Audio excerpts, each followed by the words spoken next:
Hi, thank you for tuning in today. My name is Aaron. I'm going to do some painting. You can follow along if you like and paint the same thing I'm painting, or paint something completely different, but just you'll have somebody else painting with you at the same time. Hi, my name is Aaron Philby. Welcome to Crosscast, where I show my process and chitter chatter at the same time. I'm painting here right now in my wife and my shop out here in Ocean Beach, San Diego.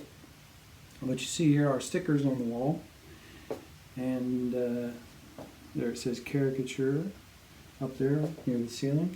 I'm going to get some paints together. What we got is got a nice little pre-stretched canvas here. It's all gessoed up and ready to go for us. Got it from the Hobby Lobby. And we're going to be using some paint, and we're going to be painting. Here's my palette. It's dirty. I'm going to peel it. I'm going to peel it all off. What's great about painting with acrylic is you can just peel it all off. And sometimes you're going to want to, and washing it makes it even more difficult to peel it off if you try to wash it. So you got to pick which one you're going to do, if you're going to wash it off or if you're going to peel it off. And if you're going to peel it off, then you want to get that paint just as thick as possible.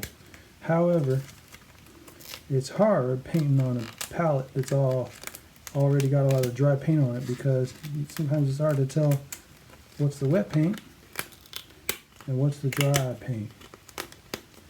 Right? You've been there. Look at that. We're going to throw that right away in the trash. Sometimes it just sticks on there. I guess it depends on different types of paint. Dry different. But this blue is real sticky. But we're cleaning this palette off real nice now. Or if I had a nice clean one. Oh, I think I got some retardant in there because it's still wet. I started experimenting with retardant. Started, he says. Yeah, I started trying out. I've always heard it called retardant, but what it says I bought, it says retarder, but I guess people call it different things. Retarder. This video is going to get flagged if I keep saying retarder and retardant, if I'm not careful. We're talking about paint stuff, folks. Paint stuff. Retardant is something that you put in your, you can mix it with your paint and it'll keep it, your acrylic paint, and it'll keep it wet. What's great about oil is it stays wet. That's also what's not so great about oil, because then you have to wait for too long before you can get back in there and work on it. Which doesn't, so I don't, how does it, so you can't be spontaneous with it, like, because how spontaneous can you be when you have to wait 2 weeks to go back to it, and you're working on a landscape and everything's completely different now? What can you do?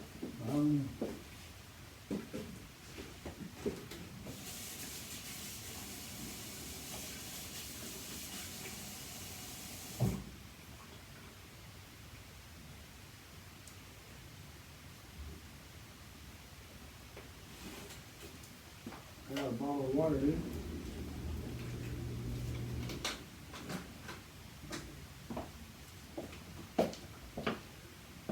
Let's get my paint jar, or water jar actually. I put the water jar down right here. Now let's situate that so that we can see what we're working on well enough. Nice and high here. I just don't want to, I want you to be able to see what I'm doing. That's pretty good, huh? I think that'll work. Just can't move the canvas around too much. Now that water is not perfectly clean, but it's clean enough. Should I clean that water out? What do you think? Yeah, let's do it. I'm going to clean the water out.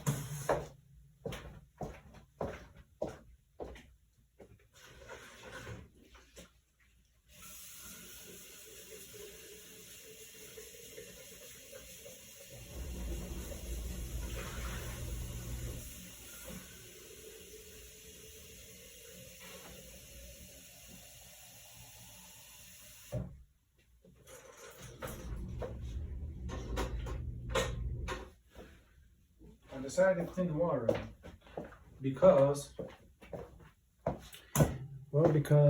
those first colors we put down are going to be the real saturated colors. So if we can keep any contaminants out of that, then it'll be even more saturated. What we want to start out with is some real saturated gradients. That's going to get us going in the right direction. It's going to be half the battle, actually. So, what shall we use? We're going to use some fluorescent colors. So, hopefully that the color doesn't fade too fast, but at least we'll have a photo of the painting, and well, we'll have the experience too, won't we, folks?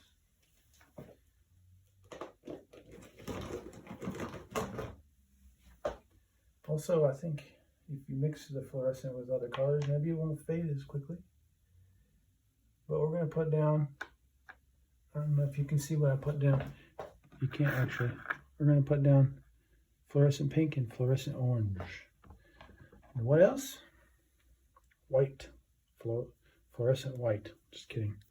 There's no such a thing. No such a thing as fluorescent white. Just white. Bloop.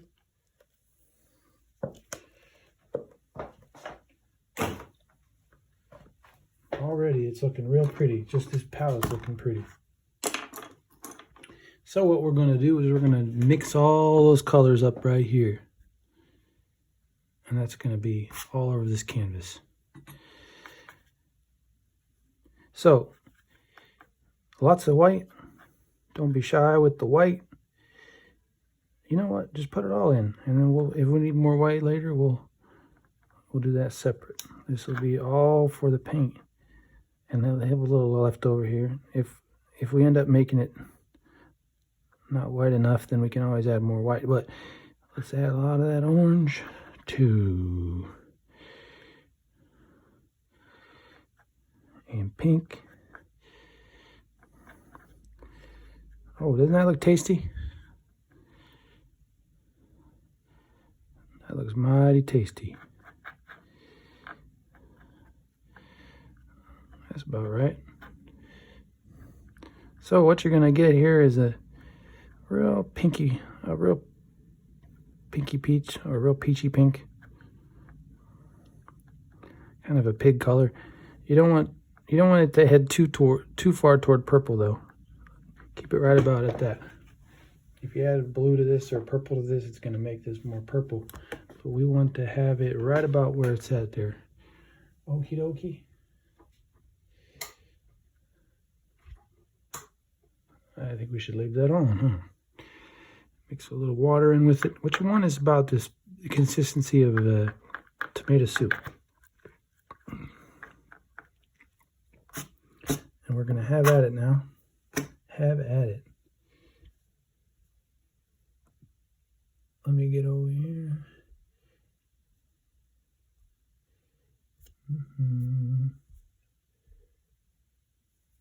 Okay, so it's going to be our background color.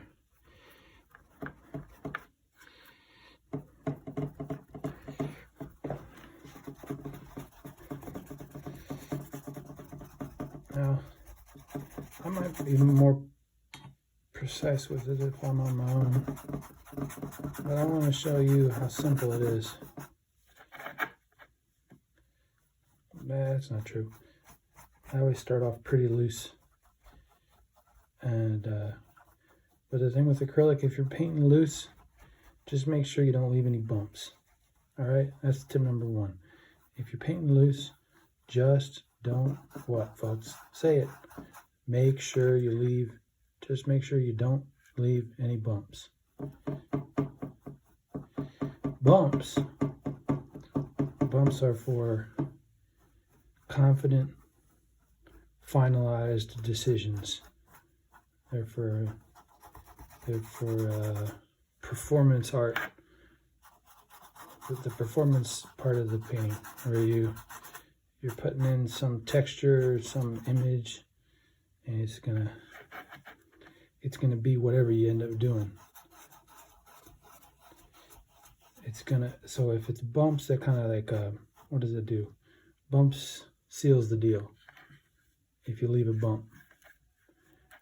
If you leave a bump, then you sealed the deal. Sealed the deal. So right now there's no bumps. So I could change this a million times. I could change this color a million times because all the bumps are gone.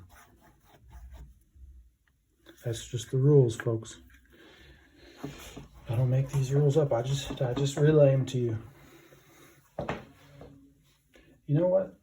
I think our orange needs to be a little more less fluorescent. So let's see if we can find a little more orangey orange.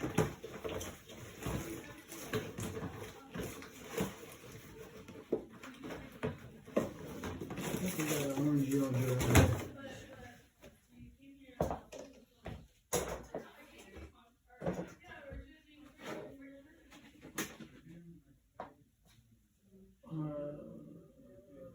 Semi-opaque orange.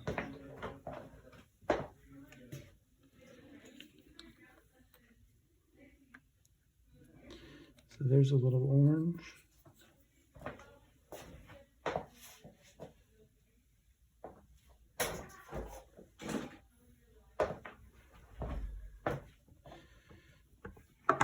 But this brush is too skinny for painting big flat areas. Should I change brushes? I don't think I'm gonna though. No, I'm gonna use this. I'm gonna use this one. See? We're gonna bring in that orange now. So we're mixing orange and white basically. Orange and white.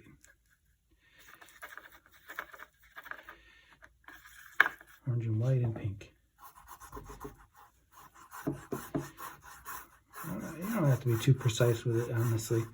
But what you do have to do when you're painting with me, you do have to follow some simple rules. One of them is no bumps. Bumps mean finished. So be careful about when you leave bumps. Don't leave a bump unless you really want that to be exactly as you painted it. That's one rule. The other rule is all your gradients need to be real smooth.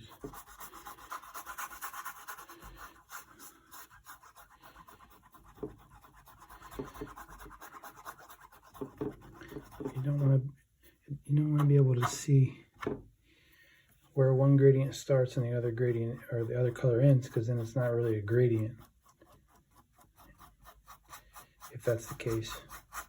So what we're doing right now is we're just gonna let the brush get dry as we do the top of this, because we're going to be making another gradient coming in from the top. You dig? And what color is that going to be? Well, that's going to be blue.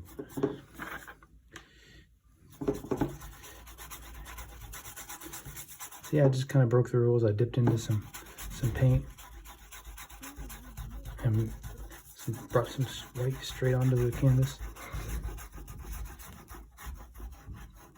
But it's okay as long as I make my gradient nice and smooth.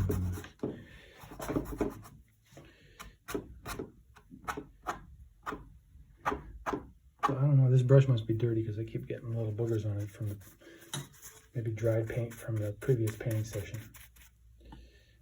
Now we're going to need more white. I think I'm going to bring out another palette. No, I don't think I need to do that quite yet. We're going to do some more white. I like so. And some blue. Don't you just love a nice blue? Just like that. Ooh. Now this blue here, it's not quite as, it's leaning toward green a little bit, and I kind of wish it was a little bit less leaning toward green. But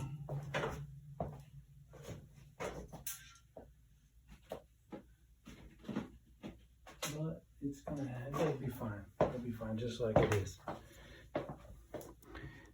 We're gonna mix up some white with some blue, and I'm gonna put it just straight up on the canvas here. Just mix our white and our blue right here on the canvas. And then we're just gonna make sure we make the gradient nice and smooth. And then we'll know that we did it right.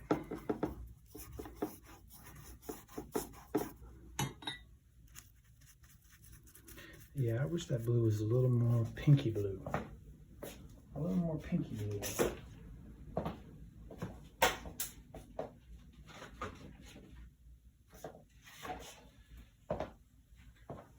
A little more like that.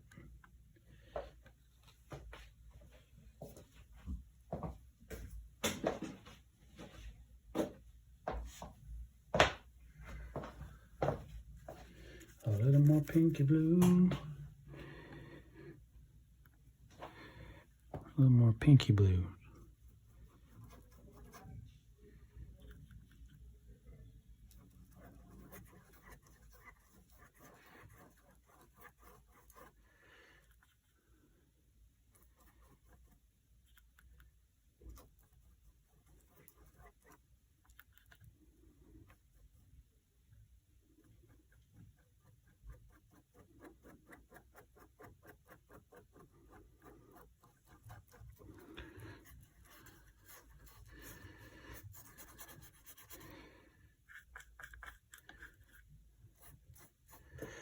All right.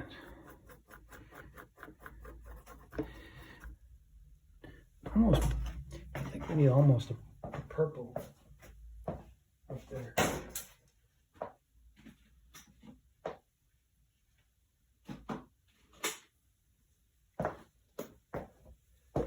Let's see what happens when we mix a little purple and white up there.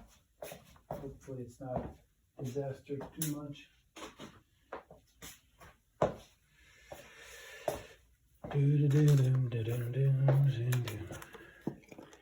Bloop.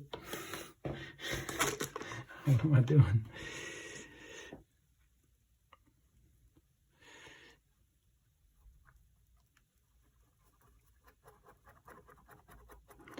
Now, if this was oil paint, it would be 100 times easier, huh?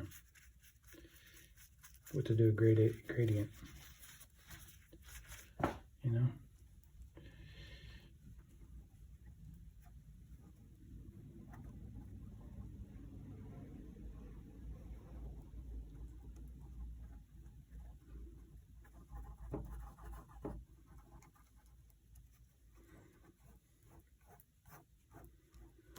And then you know what we're gonna do? We're gonna do something a little crazy.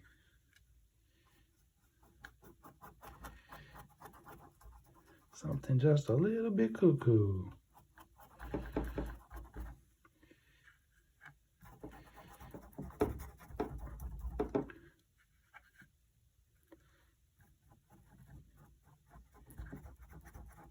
What we're gonna do is break out paper towel, a little bit of water on it, just a little bit to make it damp. And I'm just going to go like this.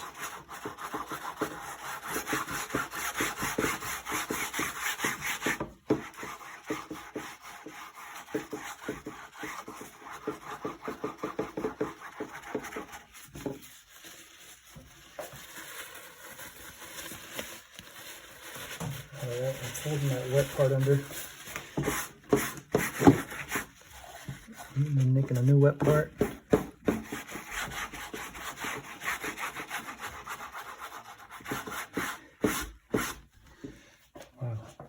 this is why spray paint is so nice.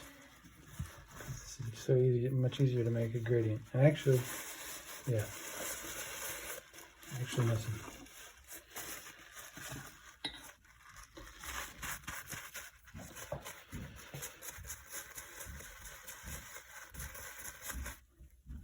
Well, I don't think I'm going to keep fussing with it too much. Let's just get it on there and let it be.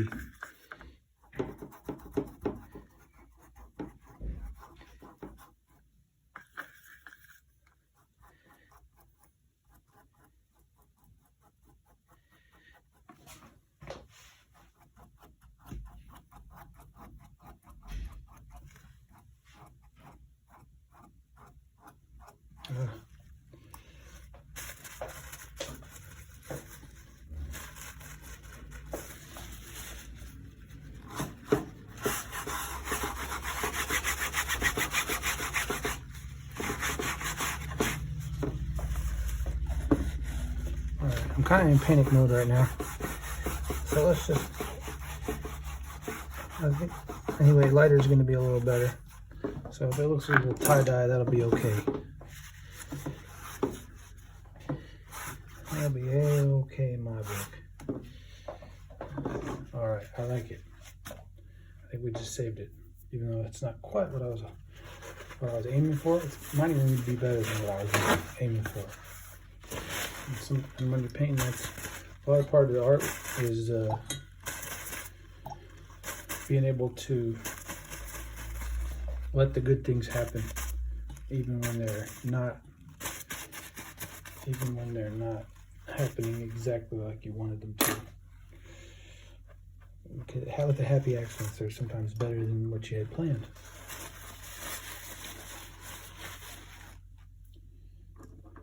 All right.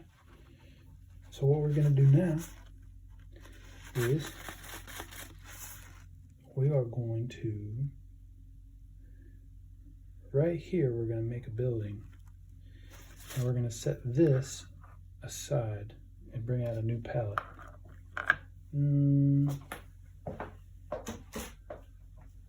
What do you think about using the back side of this palette?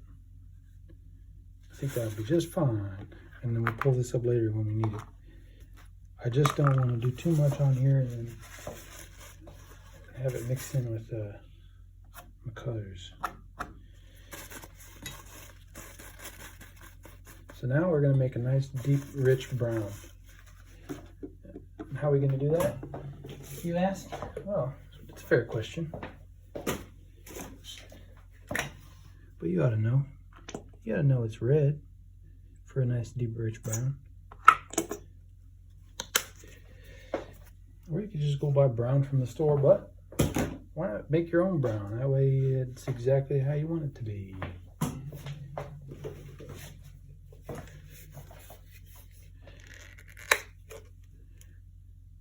little black for our brown. Oh, that's probably too much black. I'm not going to use all of it anyway, though. And let's see what the red looks like after we mix it with that black. But I think we're going to end up adding a little orange to it. You feel me?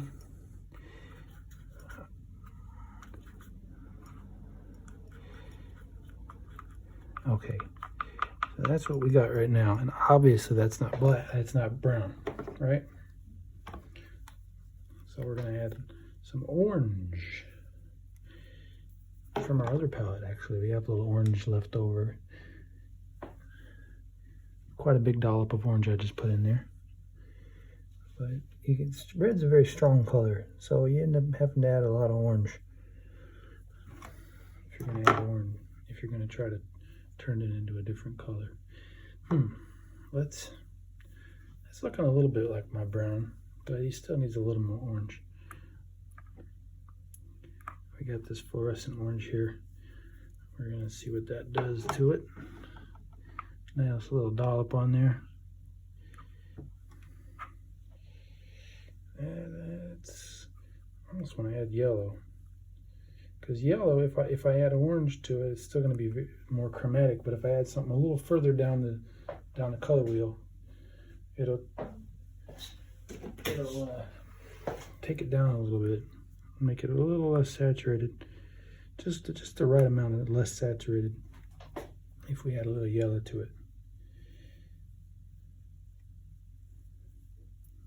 I think that's how it works.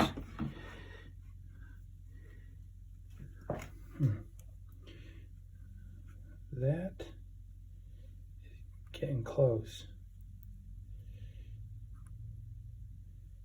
Getting mighty close. But it's a little too saturated. If we add some black to it, it's going to become darker and less saturated. Add a little more yellow to it, like so. And then let's add a little bit of this sky blue over here. See what that does to it. Ooh, see it's headed toward green a little bit. That's okay. That's kind of where brown lives, right? It's definitely looking brown now. I like a little more red in my brown. That's just about right. Add a little water, so it's a little more soupy. I don't want it too soupy though, because I got to go over some paint. And we're just gonna you kind of want a nice sharp brush for this one. So I'm gonna bring out this one. It's pretty sharp so far. I don't have real fancy brushes. I would like in the future to get some expensive brushes, but it's a big chunk of change, and then there's still a lot of you still really don't know what you're getting, or if it's going to be good. I tend to beat my brushes up a lot, so I'm not sure I'm ready for a proper brush. I've bought a few, and then they just end up in the mix of the rest of them, because in that moment when I'm painting, I don't want to. I just want to get the brush I need. I'm not worried about pretty much anything else. So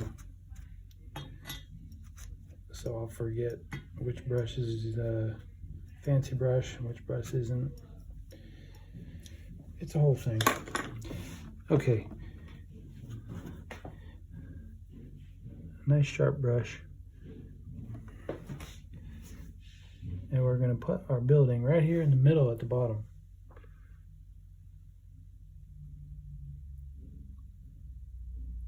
And make that line just as straight as you can make it.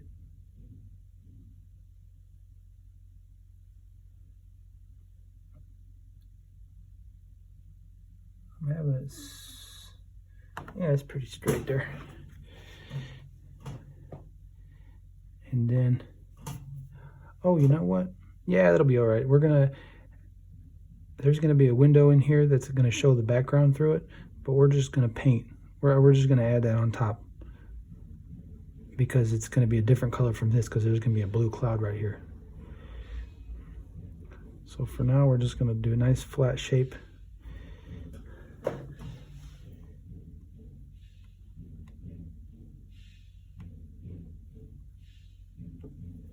You hear the drummer? Somebody's drumming at our building here in Ocean Beach. Ocean Beach is a wild and crazy place in San Diego. A lot of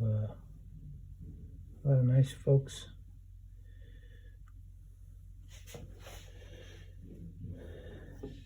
If you ever come to San Diego, this is definitely the place to visit that you don't hear about as much. You always hear about La Jolla and what else? Maybe Coronado, Seaport Village. Well, those are like designated tourist places. Ocean Beach is a real part of San Diego. It doesn't have anything to do. It doesn't cater to tourism per se, but it is a great place to visit. A lot of things to see and do.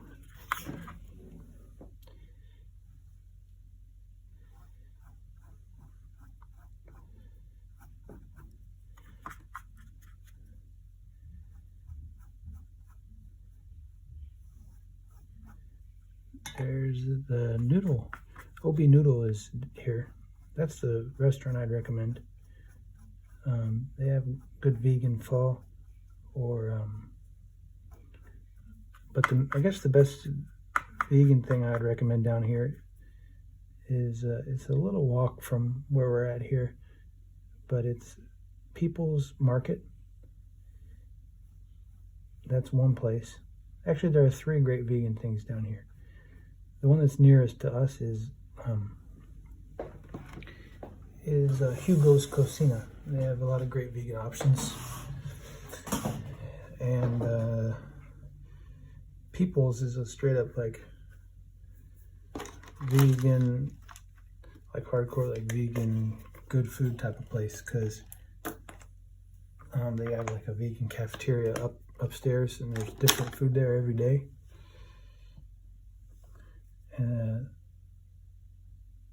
You never quite know, well, you kind of know what you're going to get unless you never tried it before, but there's a lot of different good foods to try from them. And then across the street from them, or sort of catty cornered, is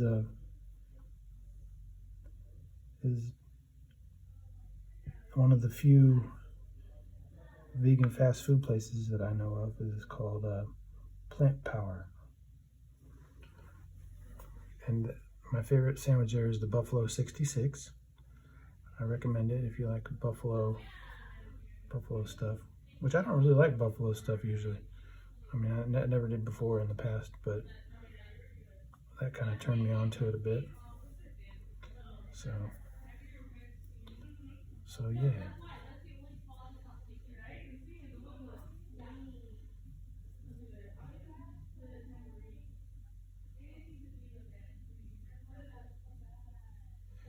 Now what I'm doing now is adding a little white and a little black to my paint for the front of this building. It looks like the side, but we're kind of looking at it from a side view actually. So it's the front. This is my first time doing this painting on canvas, but I got it sketched out on Procreate.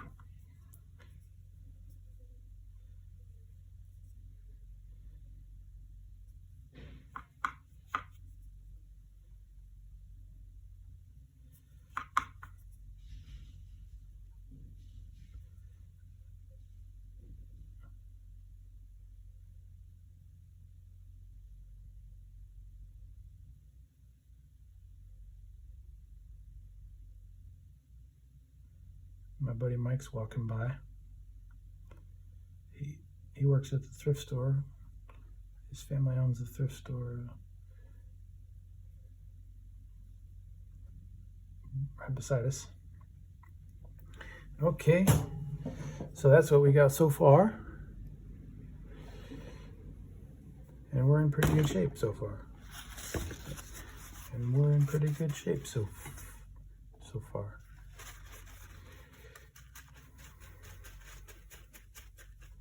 Now what we're going to do before it gets too late to do this is we're going to add some beautiful baby blue clouds. Nice creamy baby blue clouds. So what color are we going to use for that?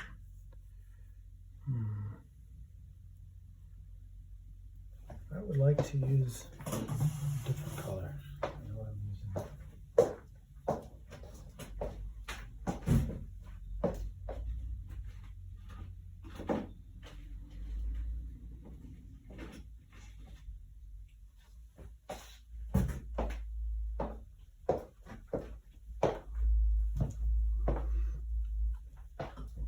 How are we going to do our creamy baby blue clouds?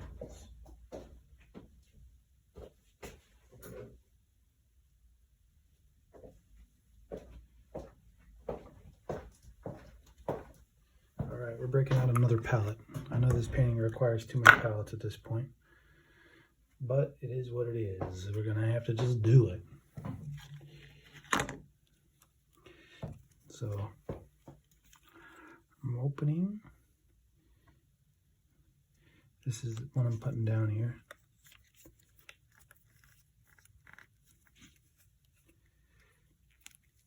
What color is this?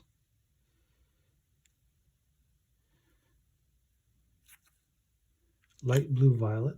We're going to see what happens when we mix this color with light blue permanent. And permanent's a little bit too green for me. Light blue violet's a little too purple for me. But hopefully right in the middle, it would still be saturated enough.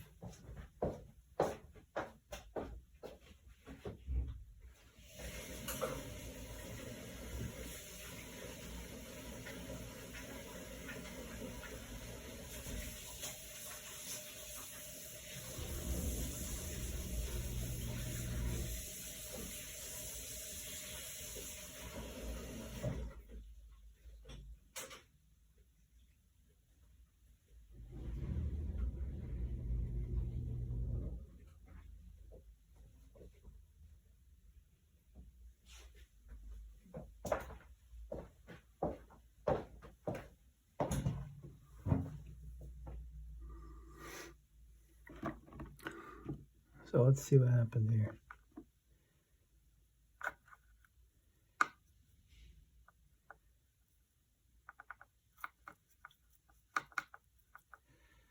That looks pretty good, actually.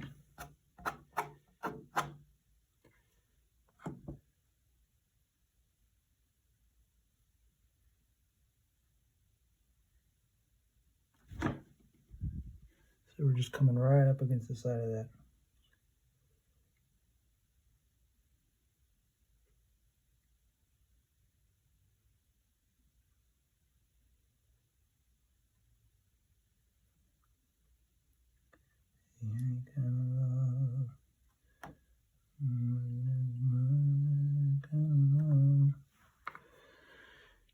You guys know Rufus Wainwright?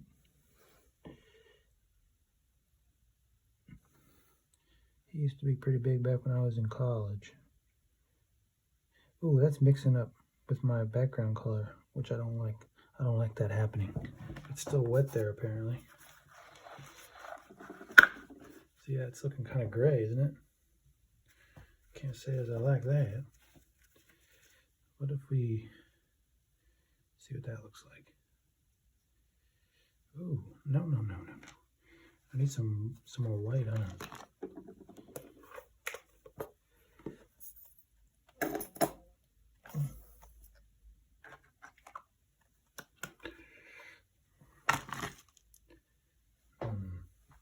Or if I just use this straight up blue here and mix some white with it, maybe that'll get it right. That looks a little green though too.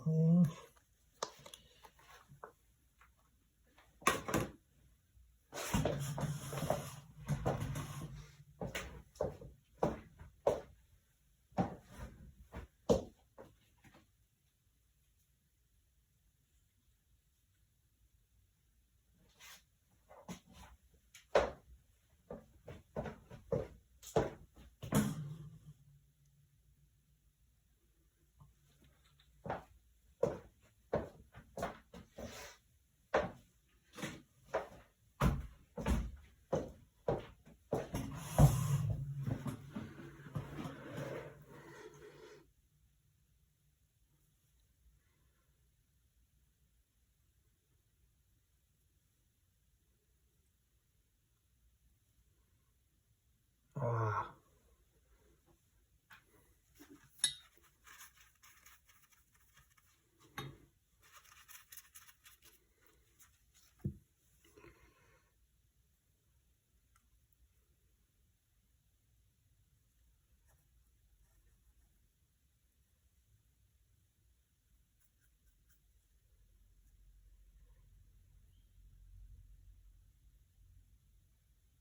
So Rufus Wainwright was pretty big back when I was in college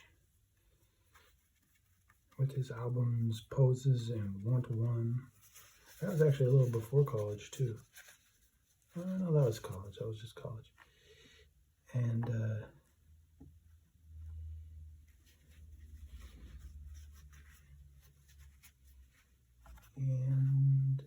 he recently had another album come out.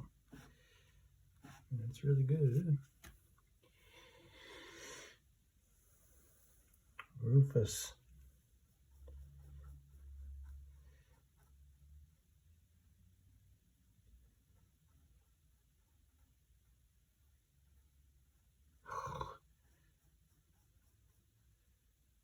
I want like a bluey blue.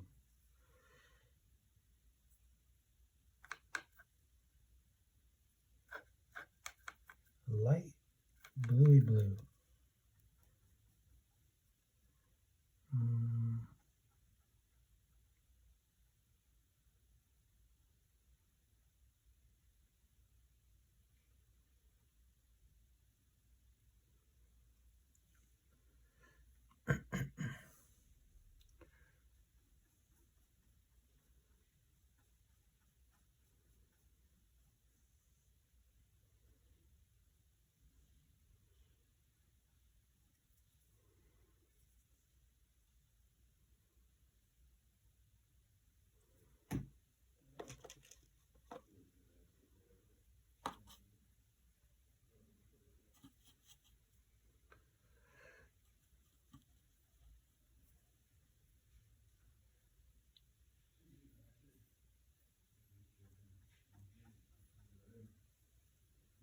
That's getting pretty close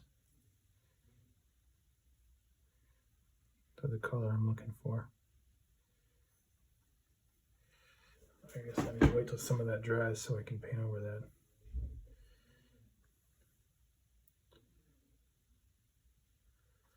that. Okay, so let's just get it down there and not fuss about it too much. Fussing is not for now. Now is for just painting. Not fussing, just painting.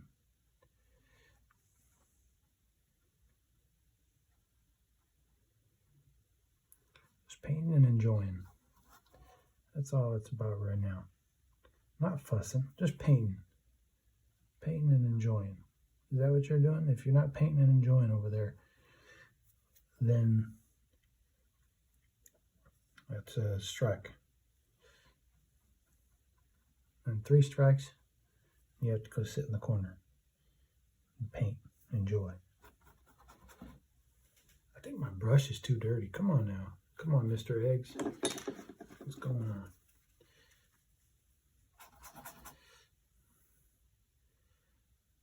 I think I need more palettes.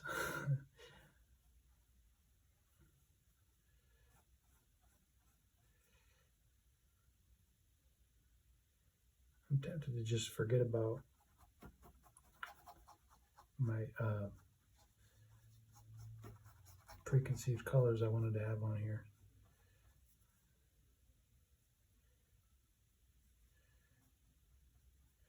Now we're almost breaking our rule of leaving bumps. You shouldn't leave bumps unless it's done. But I kind of want this area to be done. You know, like I don't plan to keep fussing with this part of it. No, but that's not true. I'm going to put some backlit shadows on here. So we got to keep it flat for now.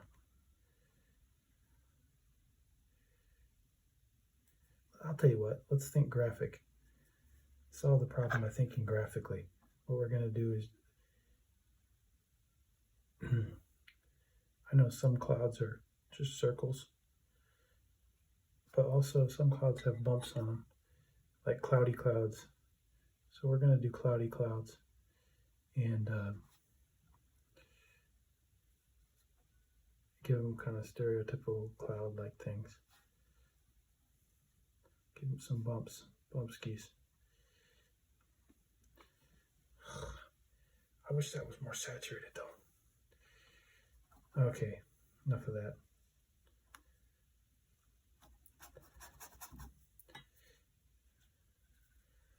Let's just put her down right there, just like that.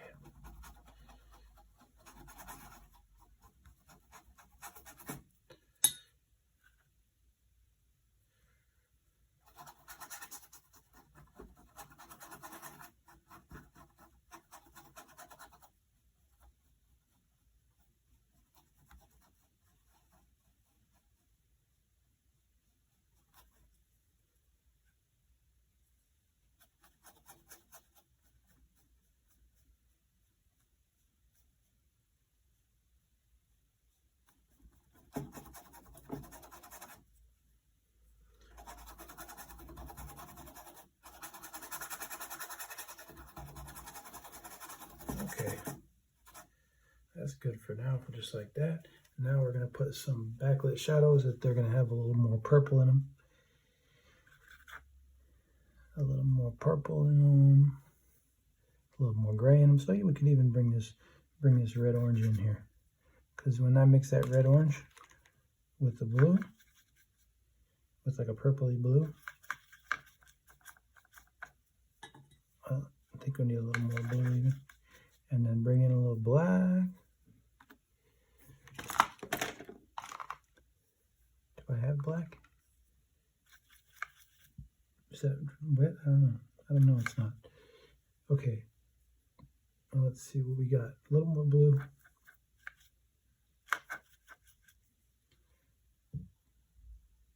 And that's already mixing with the white. So the white is that I'm painting on top of is going to lighten up the color that I'm putting down.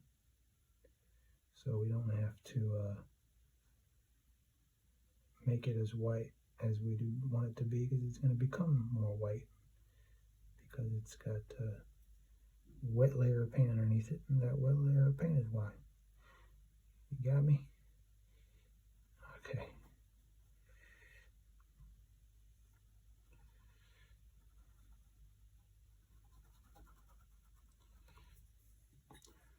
Maybe this isn't the last time I do this painting. I'll do another version of it.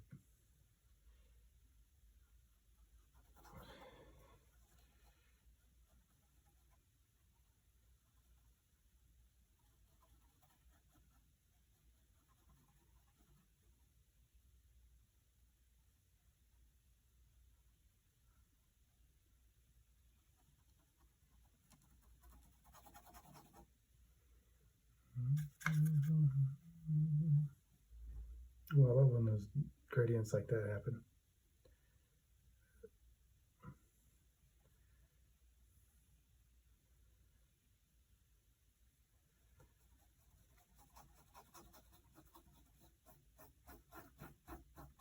And this definitely needs to get smoothed.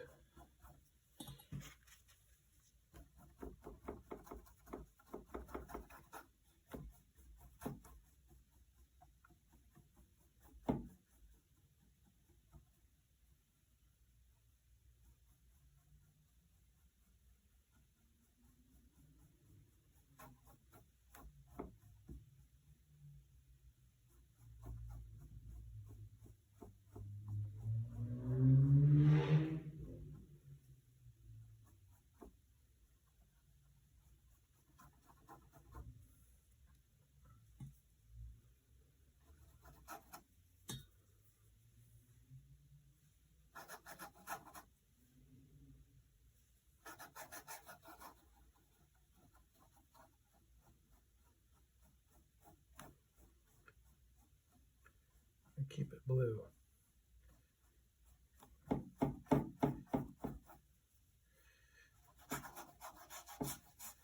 Keeping it blue, keeping it blue.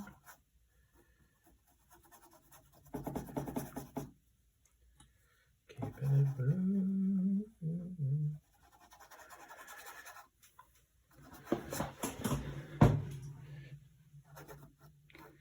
All right, we kept it blue.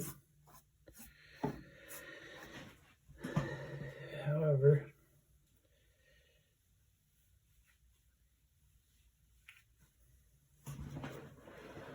yeah, I just wish that blue was more saturated. You know what? Why don't I just use this blue straight up and then add white to it? That's going to be what I want. It's not going to be as purple as I'd like it, but it's going to be saturated, which is more important at this point, the saturation level. I'm going to use a clean brush too, because this brush it's going to keep being dirty for me. I'm going to use this one. It's wet, so maybe it's dirty too. I'm going to use this one. I'm going to use this brush right here.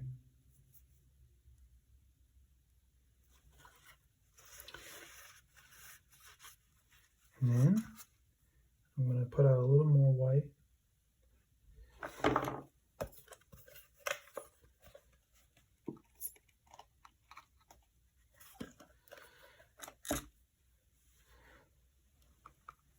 I'm going to mix it with this.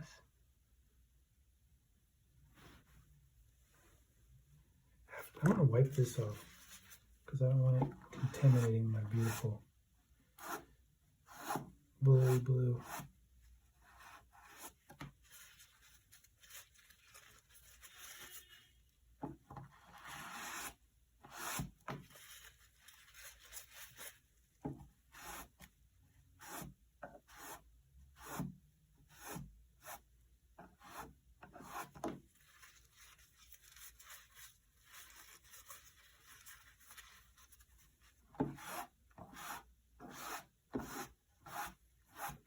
That does come kind of cool like that, doesn't it? But yeah. See where we can.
14th Street.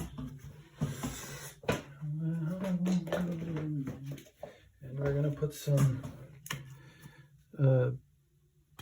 whatever this is.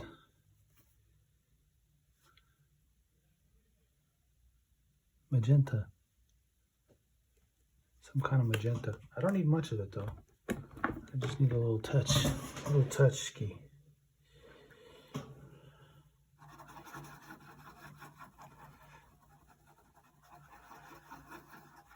If you can mix the colors in like that while you're painting, then you can feel like you're painting with oil without the mess, without all the fuzz, without all the hullabaloo.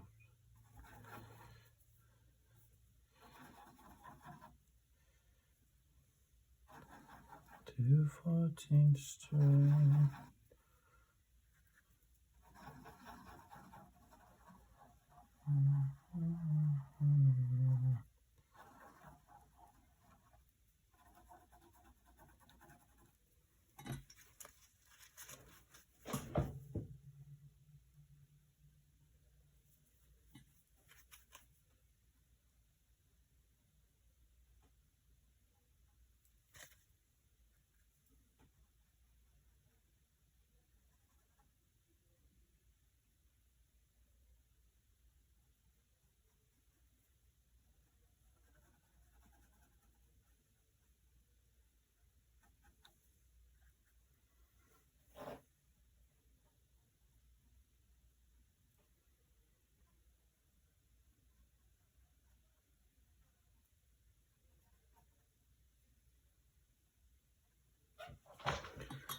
All right, those clouds are looking all right to me right now.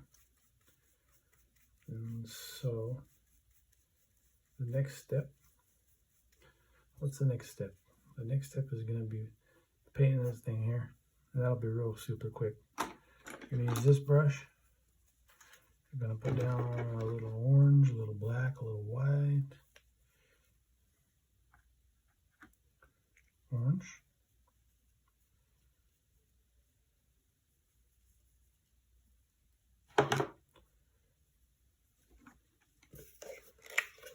Black. And white's already here. And this is going to be kind of a grayish, orangish,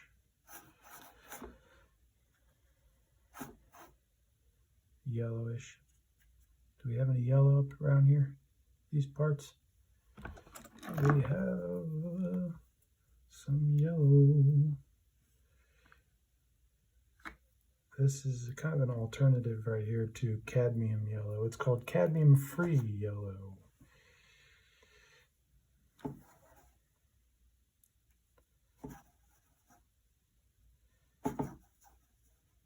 Not quite as bright as the cadmium, actually. But next time I'll just get cadmium. I'll be real careful. Honest I will.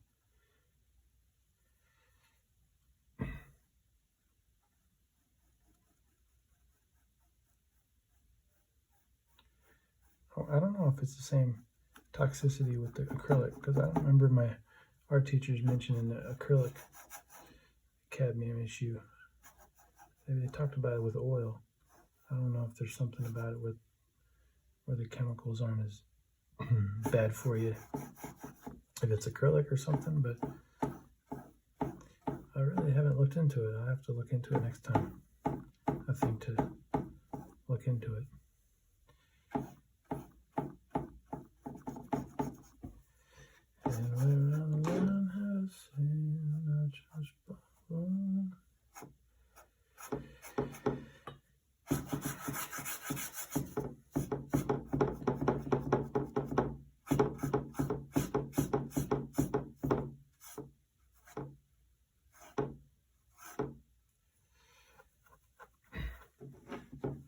Okay, that was easy like I said. It was easy like I said. And now I want to bring that blue down a little more before we start putting some buildings in front of those. No, I'm not going to do that because then I'm going to have, no, it doesn't matter because the buildings aren't going to be saturated anyway. So we're going to bring some blue right on down.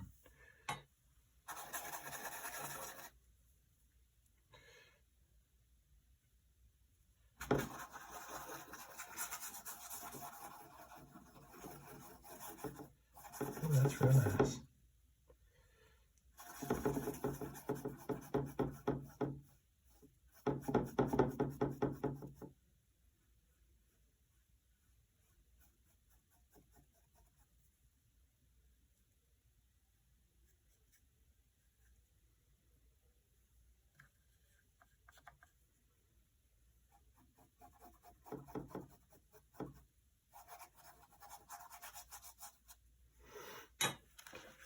Good, good, good, good.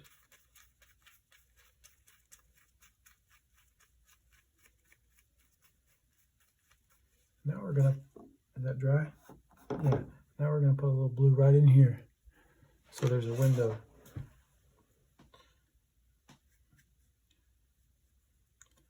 I'm just gonna mix that with that. A little bit of that. Just kind of get as close as I can.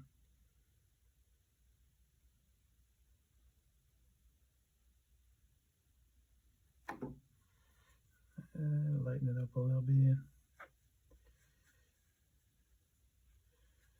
And there'll be rainbows.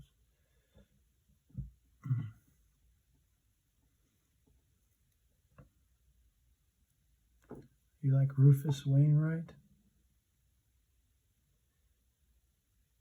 The fourth? No. His dad was Loudon Wainwright III. And they named his kid Rufus. But Loudon was a musician also. And I think they're all Canadian, yeah.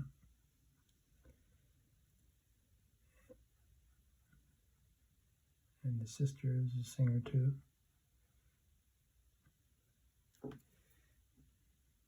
And sometimes she'll sing on Rufus's songs with him.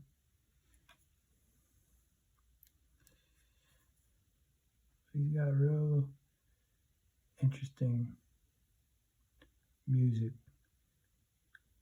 because he's got real catchy melodies and kind of an older style sensibility.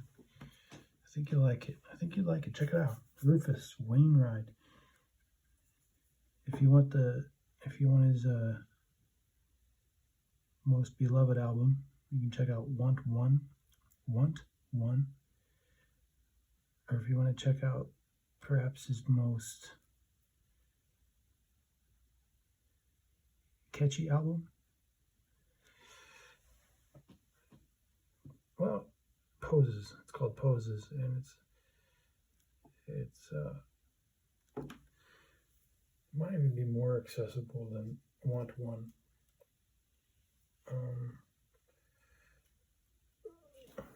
But it's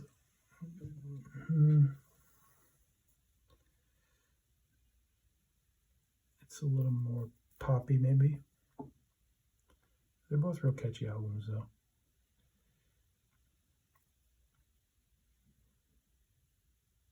But I think one has more great songs on it.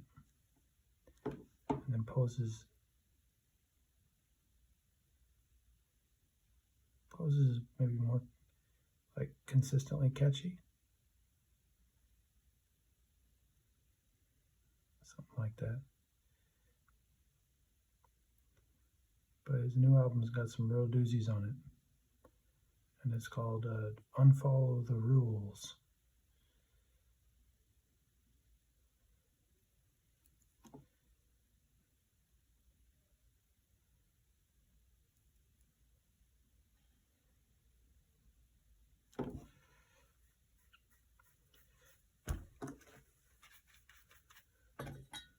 But Rufus's voice, like the actual sound of his voice, like not his vocal skill, but like the sound of his voice, takes a little getting used to for some.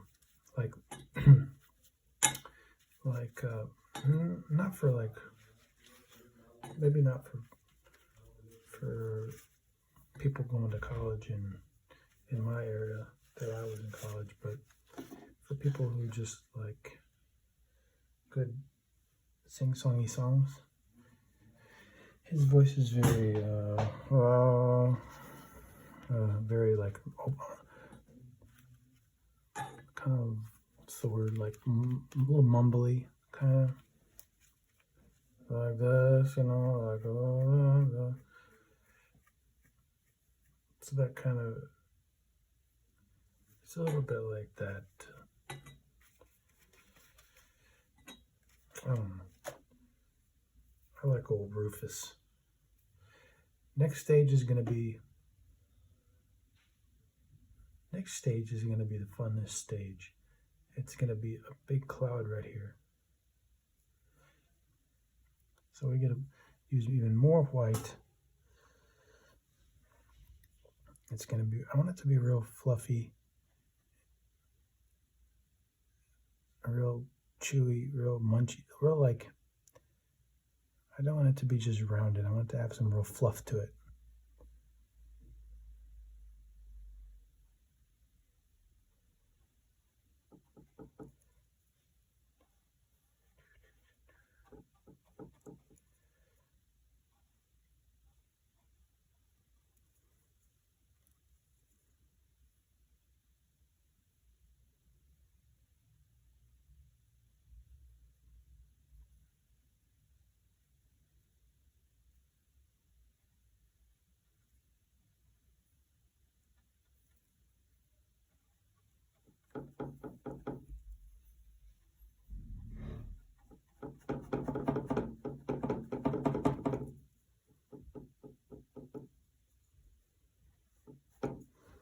Sometimes it's hard making clouds realistic because they start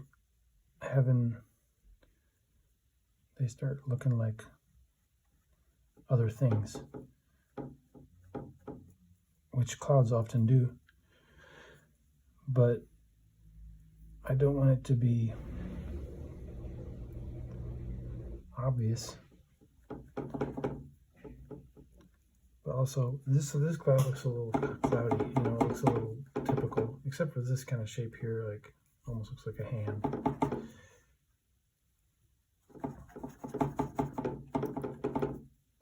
This is the first layer of white.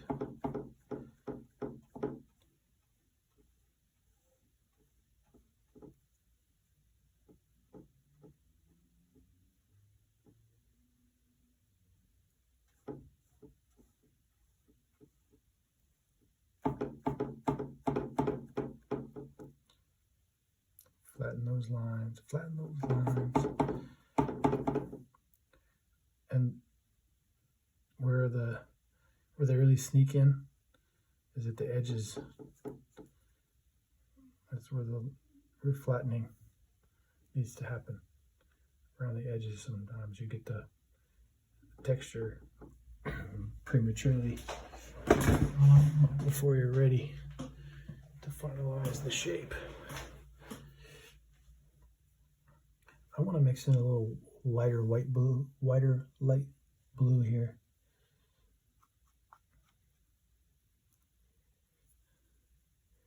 Right here.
Okay.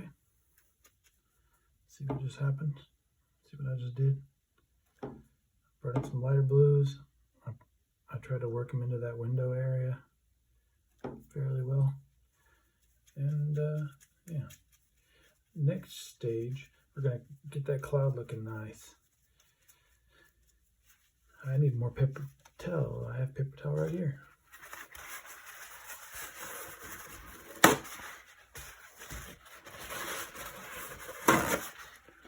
A little more.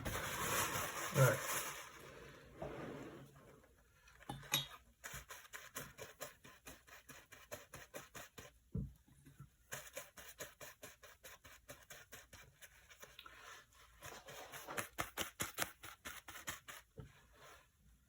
Okay. Well, this brush is a little blue now, so let's use a nice clean brush to bring in some pinks into our cloud.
So those are some pinks, and now we're going to bring in some pinky blues.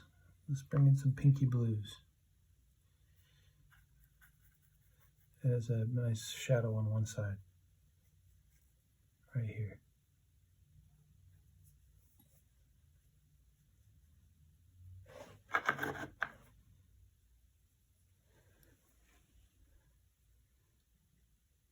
That's about right. A little more white.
That's about right.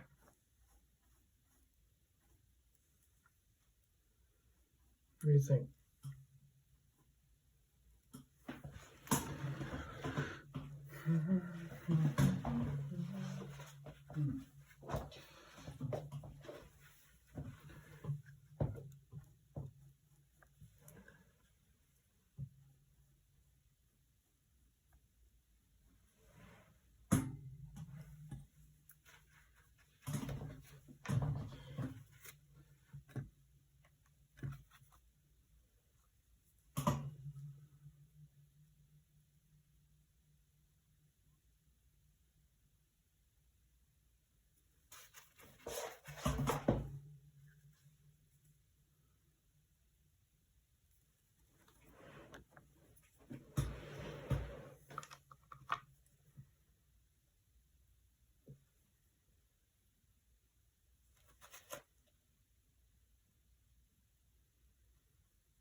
I think we're in pretty good shape.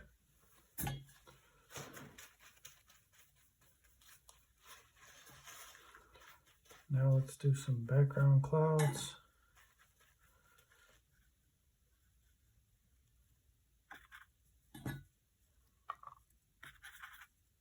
Gonna mix pink and white and orange and black and see what that looks like on here. A little more orange perhaps. A little more white perhaps. Pink and white and orange and blue maybe. A little more blue perhaps.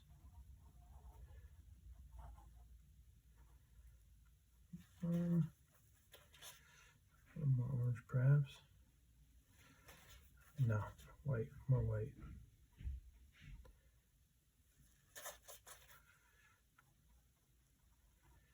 See, we're dealing with a different cloud color than I was, a different background color than I had originally. So right now I'm kind of figuring out what color our clouds are going to be. Feel me? I think we got to add a little more white to that. Yeah.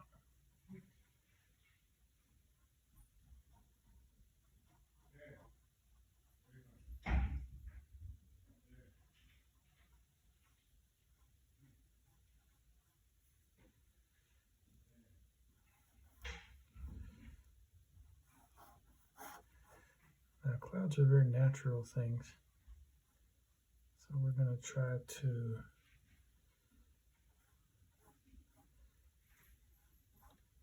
make very natural brush strokes.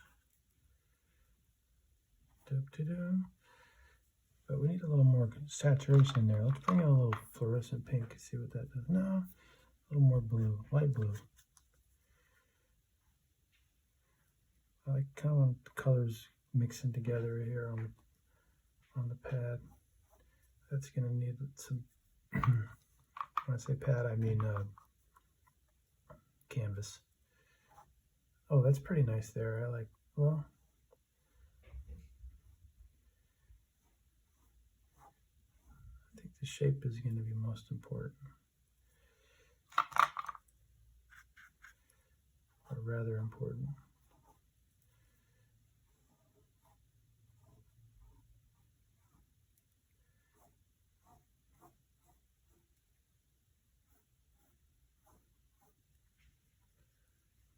I'm liking those colors.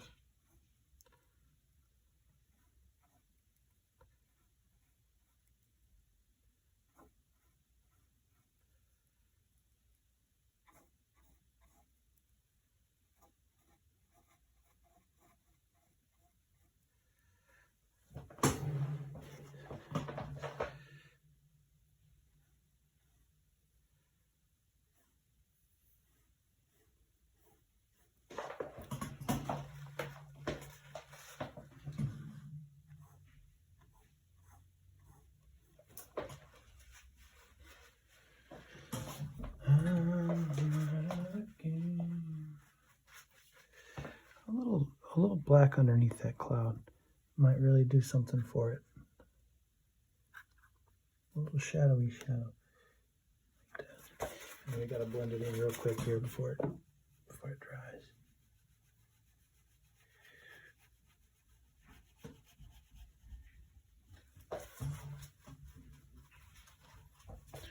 A little too dark for me. A little too dark for me.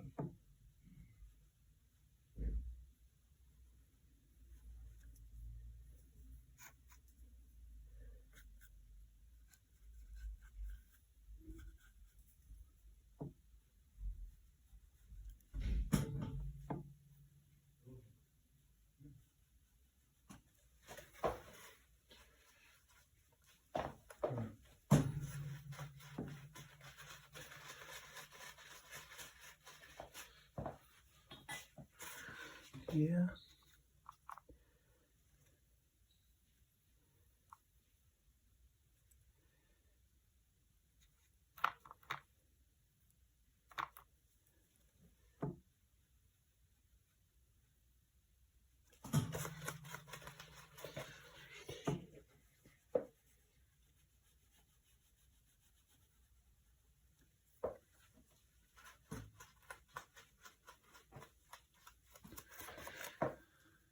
All you can see is the shine because of that highlight. Let me turn that light off. See how it actually looks? Let's do like that.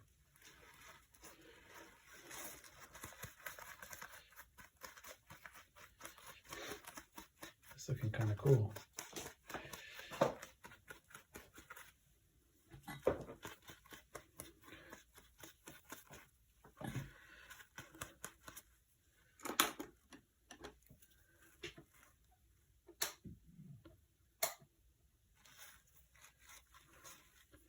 All right, let's do our rooftop daily. No. Rooftop dailies, not yet. Is it dry here? There's a building right in front here too. We're gonna paint that part now. Oh, I need my light though. I can't hardly see without my light.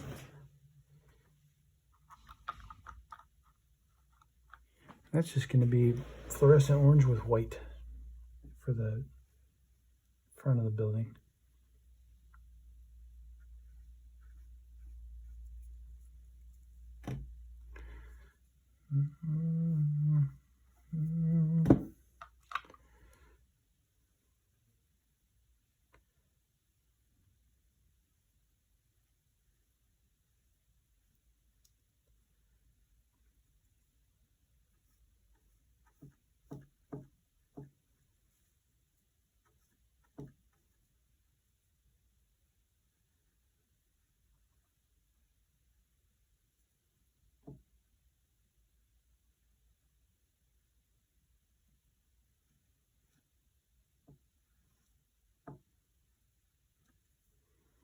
So just a nice sharp brush. Get it nice and square. Nice and straight. And then the side of the building is going to be light gray with a little bit of orange.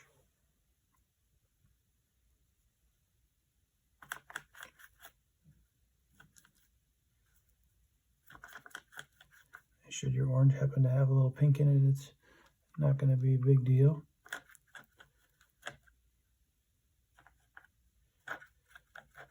Or blue.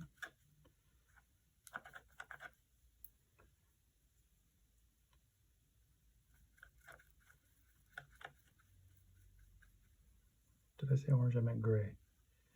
Okay, needs to be darker. That's about the right color.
come over too far. I need a nice clean brush to wash that off if I can.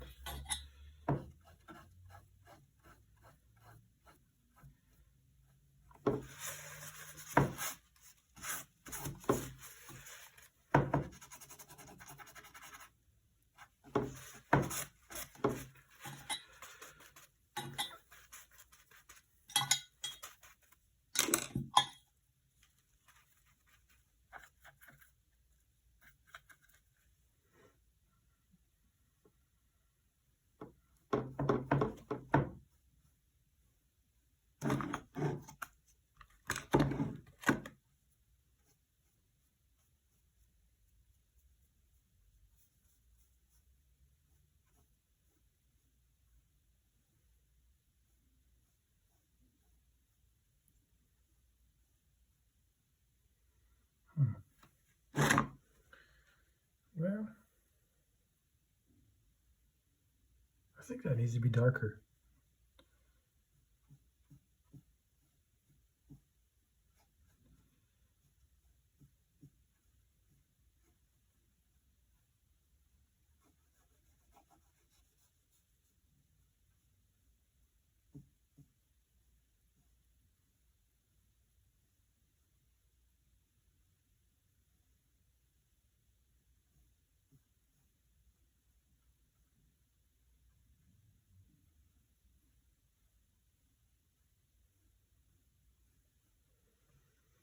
How's that? How's that look?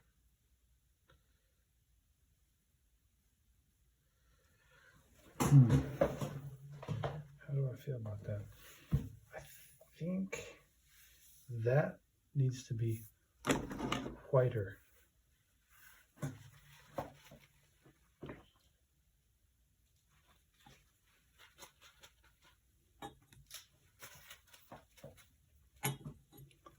We can make it whiter, no problem.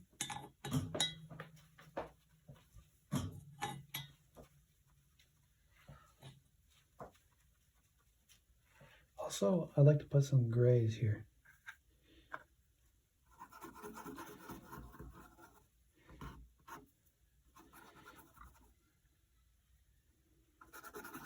Just work a little black into it. I knew that was going to be too much.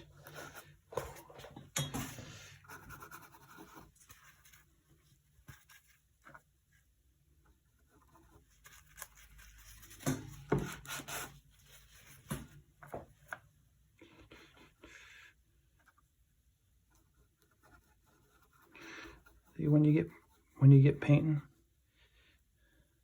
for a while on some painting, and if you just can keep at it and just keep going and don't kick yourself too much and just keep working on it, what can happen is you get into flow, they call it. And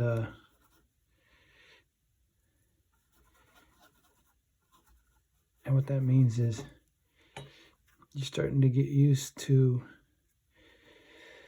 the dynamics of the painting, and you get used to where your paints are on the palette and all the little variables,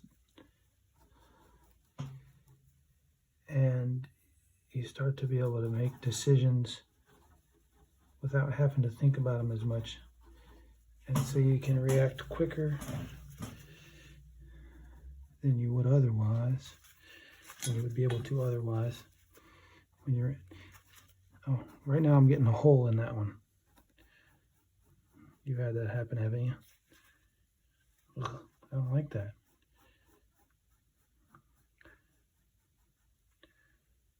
There's a hole in that one. See that hole?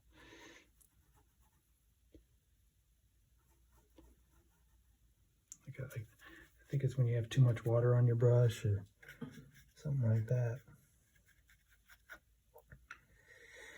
But yeah, you can start to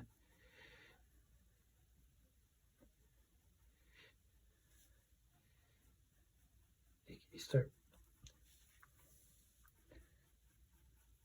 kind of living within the world of that painting. and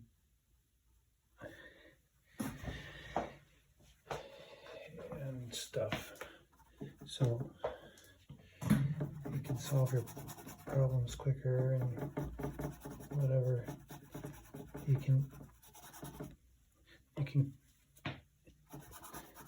can imagine something further down the road, then you would be able to operate. And you're always thinking further down the road. Just a question of how far down the road you can be at.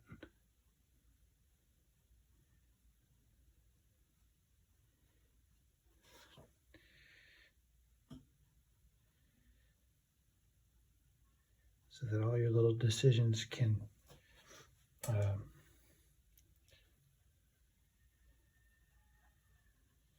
take you further down the road, and then they become more unified, those decisions.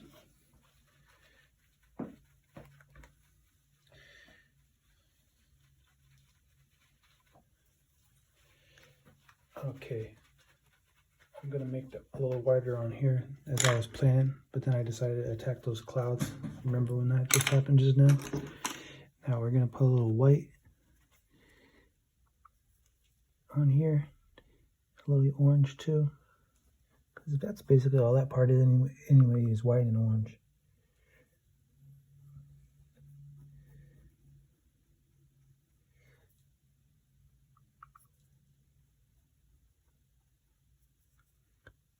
I'm tempted to squirt out some more white, but I've used so much white already. Doesn't matter though, right?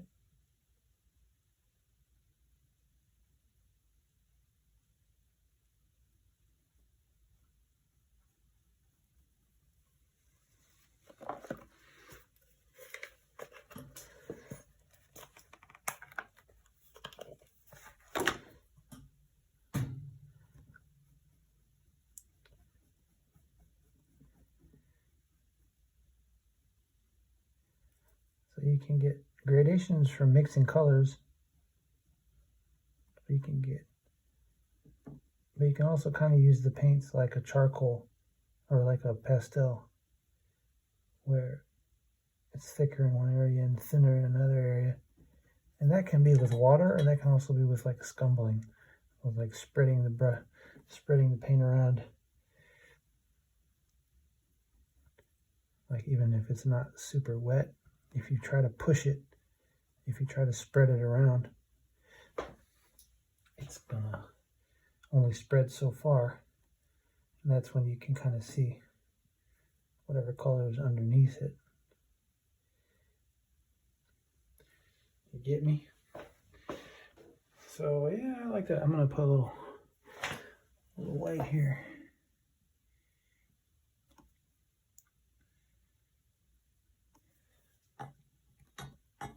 I don't like so much of that tooth showing through here.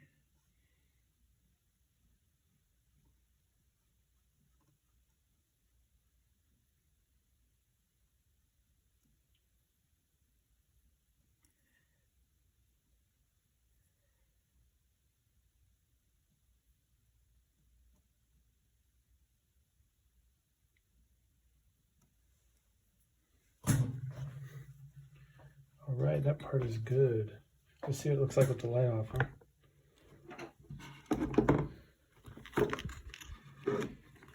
Wow, my red is in my desk. Oh, how'd that get there? You can see that?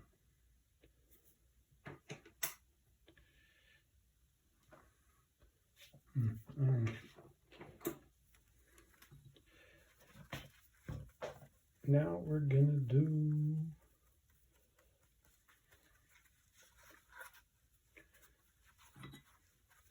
a little roof part here.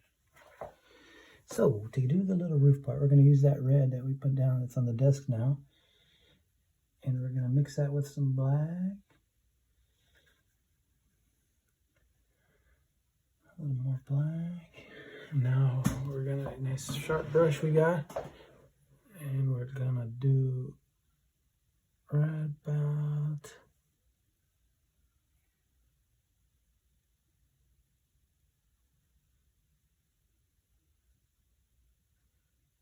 here.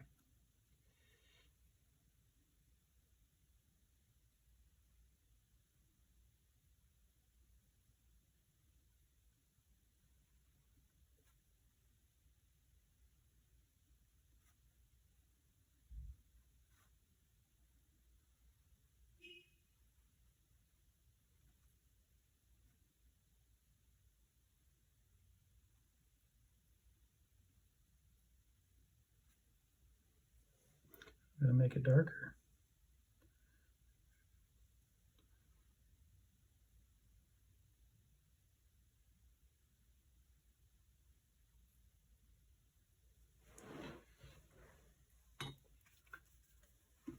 Now we're going to make the legs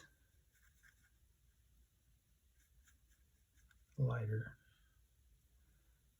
Mix in a little pink, a little white, a little water so we can have a nice sharp line.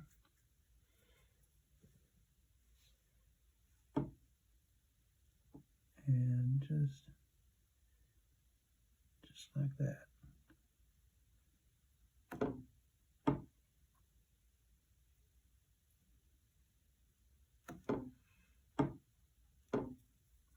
think I need a little more pink in that.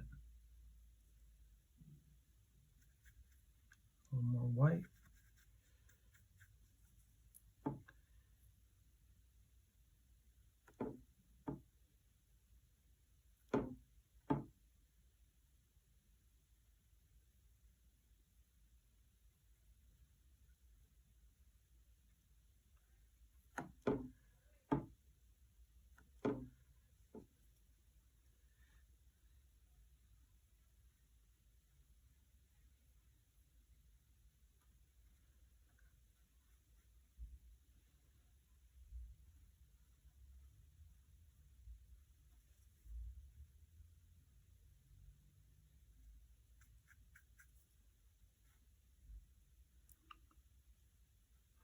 A little orange and a little, some of my dirty color.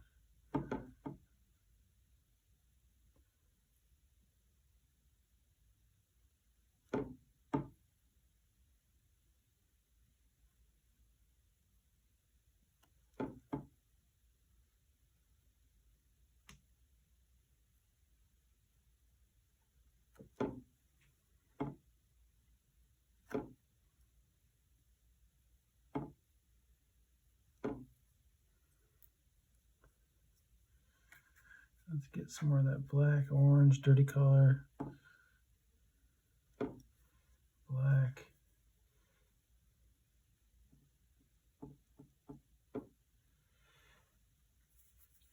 And, all right. And now we're going to put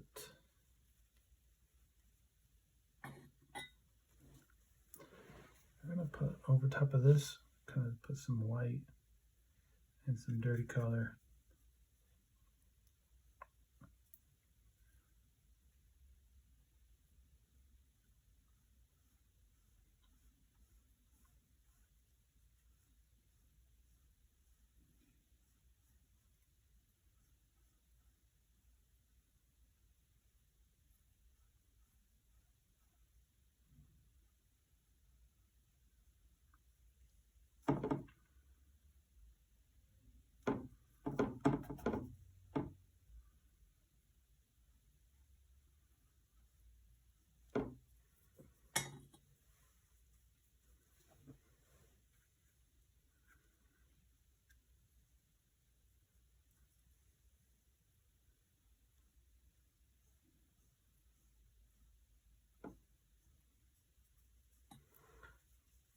And then we're going to put some people.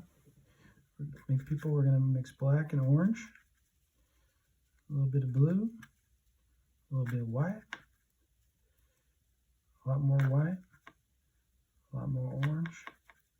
That's looking about right. Kind of a grayish orange.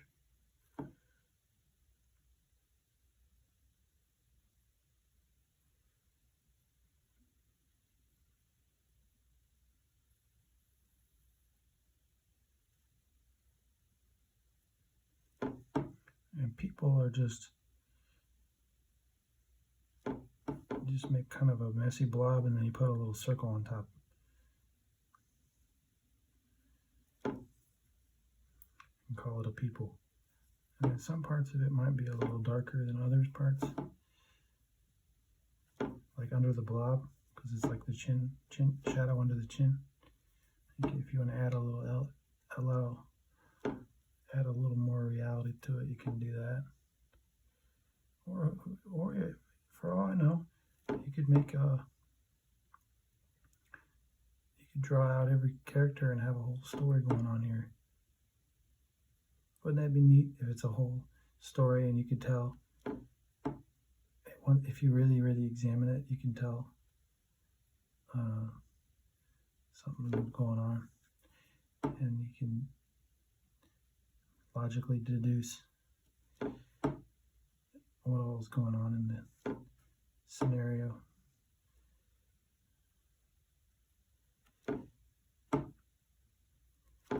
That'd be pretty neat.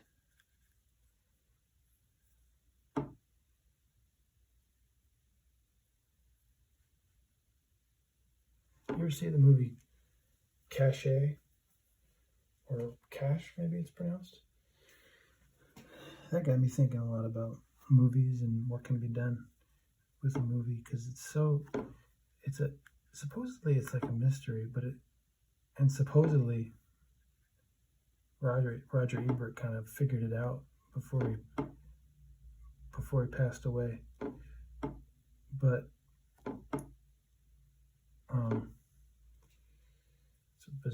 it's a very strange movie, and it's kind of a mystery, but then once it's all over, you don't know what happened unless you do. But nobody that I've ever read can make a satisfying explanation of like what happened in the movie.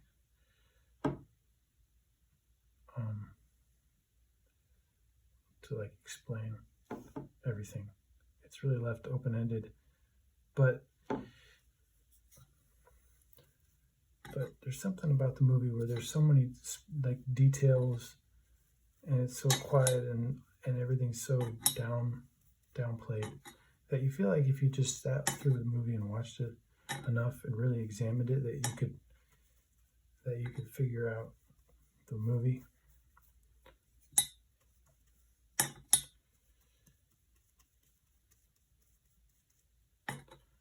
So I was thinking, wouldn't it be cool if there was a movie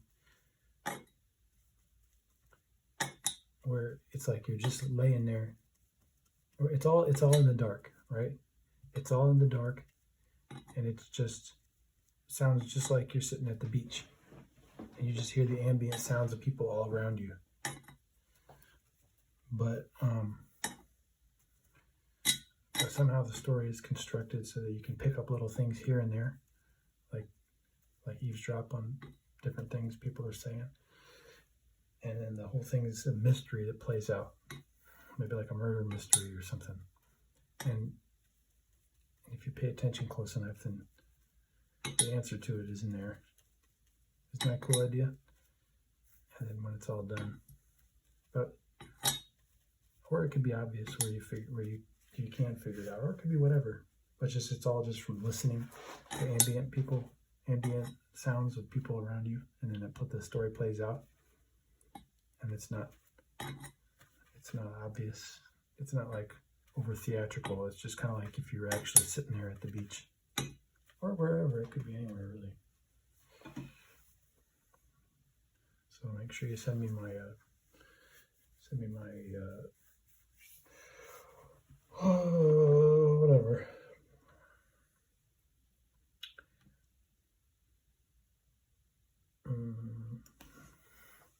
Well, if you stuck with me for this long, I commend you. We're going to put a little black underneath the overhang here, a little bit more black.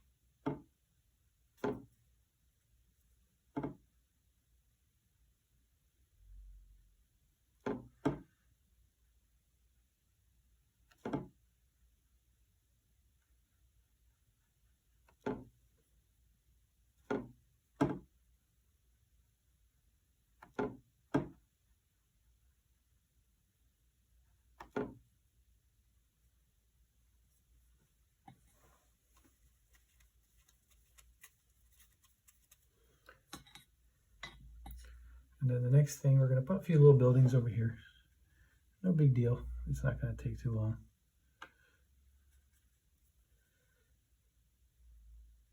We're going to have a building right here. Mix a little, mostly yellow, black, a little white.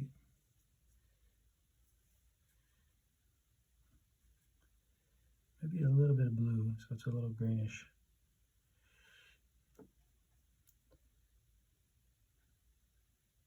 Kind of an ochre, a yellow ochre.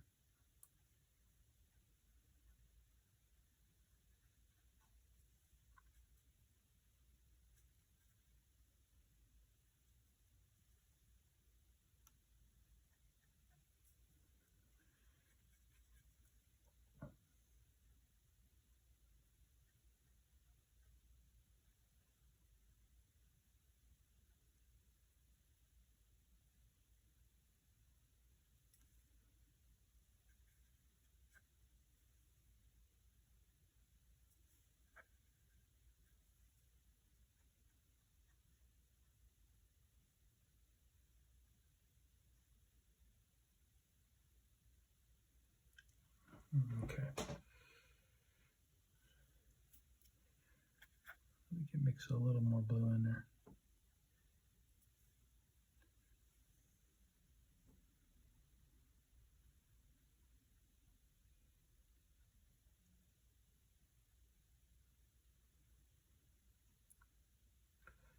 And then we're going to make another building over here that's kind of whitish gray.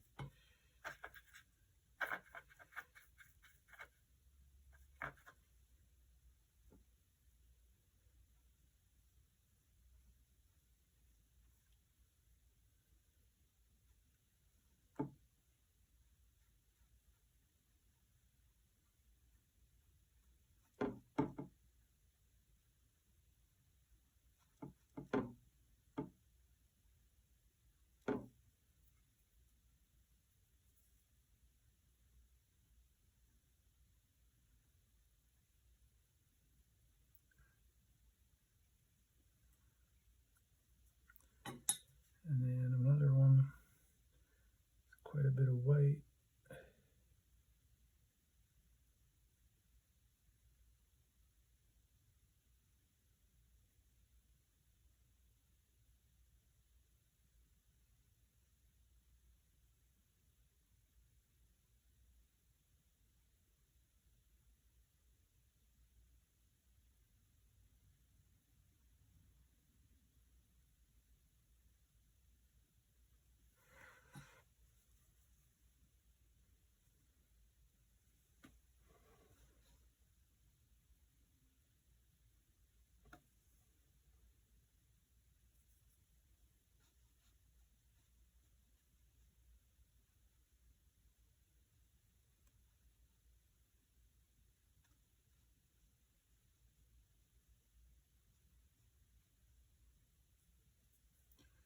And then the last part is going to be a really, oh, I need more black.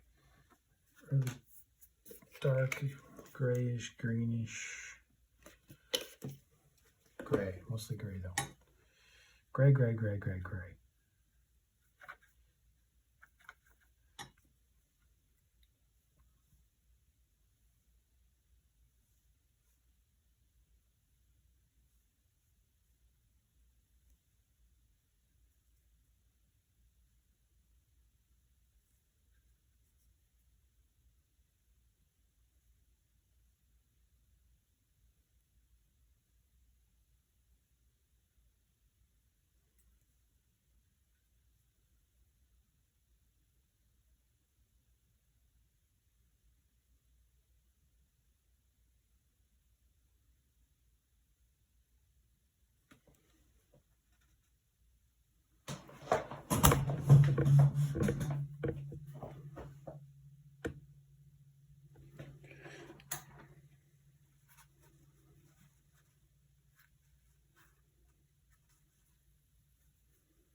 time for the time we've all been waiting for, folks.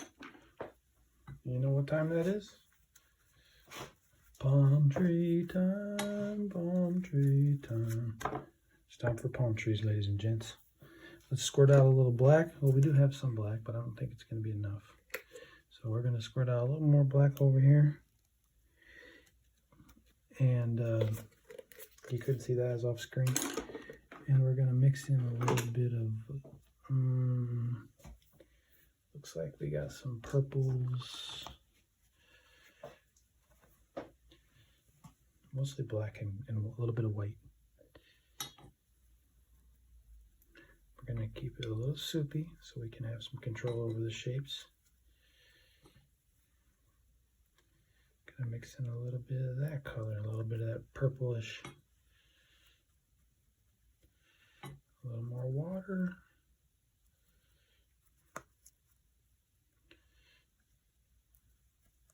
Let's mix in some of that purpley purple magenta.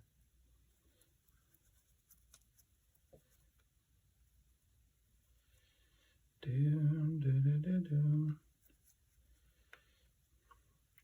little more water. We want this consistency to be about like tomato soup. How about yellow and blue?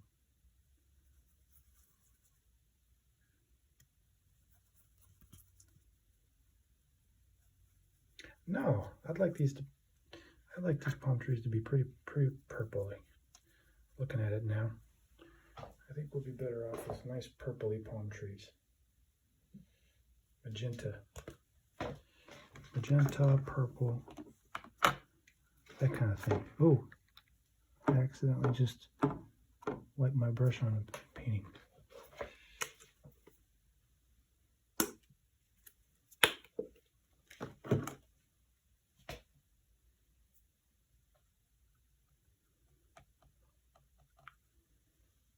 It's pretty good color. Should I go get some purple and put some purple in? Yeah, I think so. Or at least blue.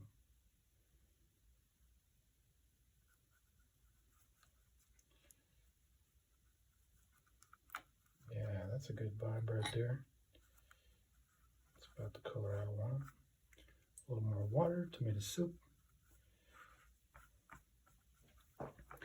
And now, without further ado,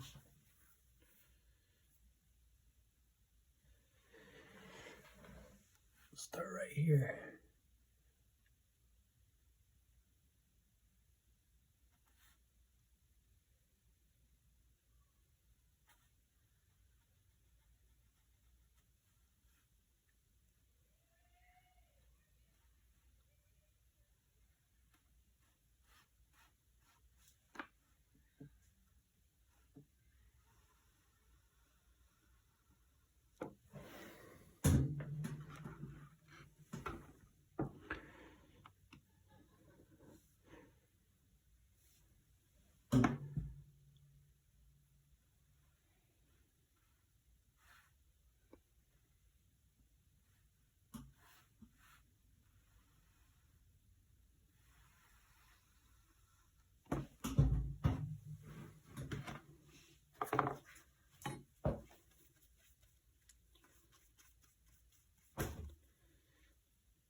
I like it.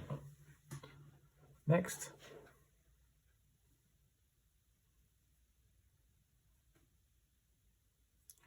I think we need to mix in a little of that light purple so that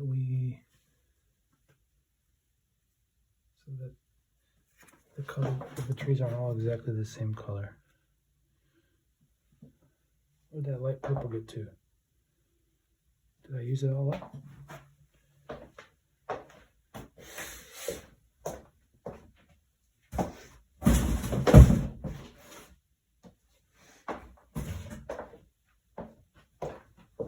Oh, I'm on top of my other palette. That's where it went. Yeah, that's about the right color.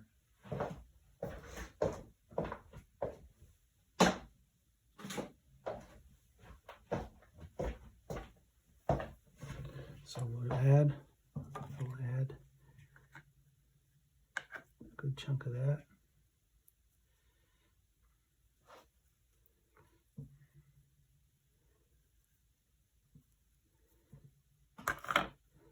And then we'll add even more after I do the first palm tree, or first lighter palm tree. Mix it up real good. It really does take a lot of patience. A lot of it is patience, painting. Not all of it though. It's patience, and it's also allowing good things to happen. Allowing good things to happen that you didn't plan to happen. And rather than muscling through and carrying out every single notion that you had from the outset.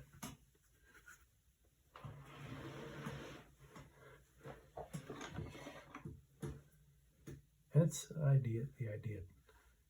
It's partly the idea too.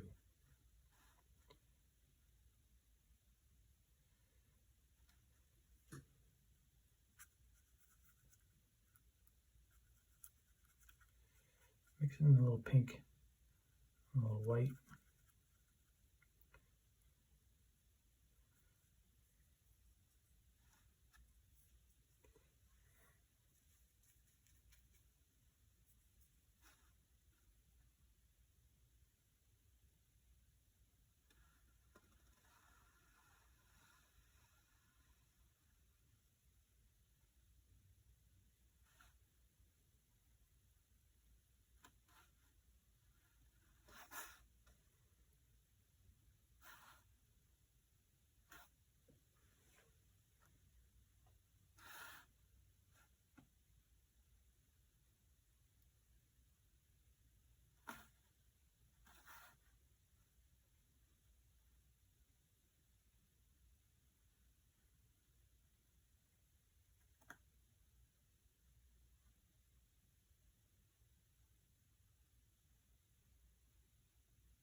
Okay.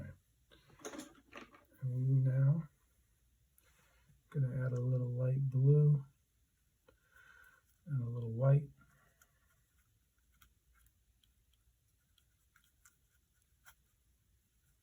And do our next palm tree.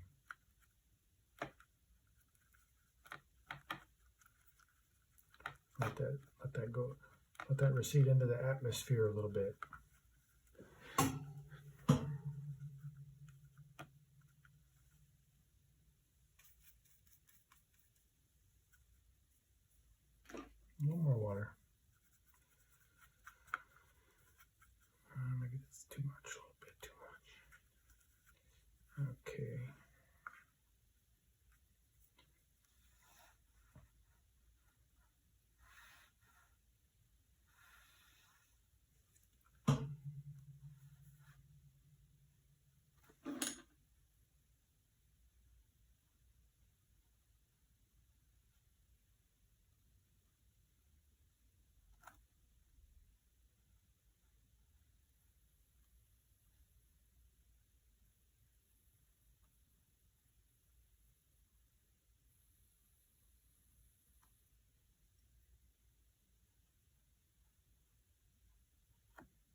do 2 more palm trees. Add a little more blue, a little more white.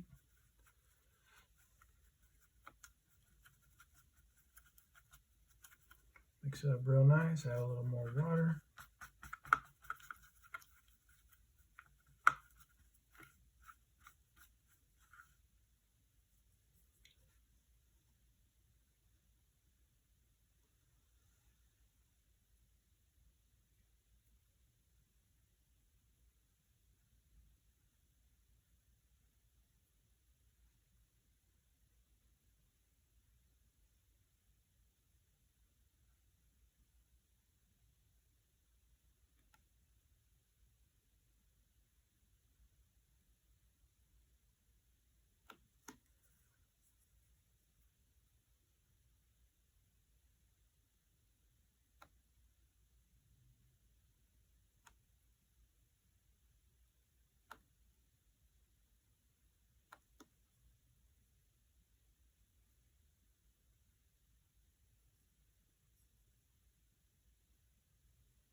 I'm going to move it, put a little more black in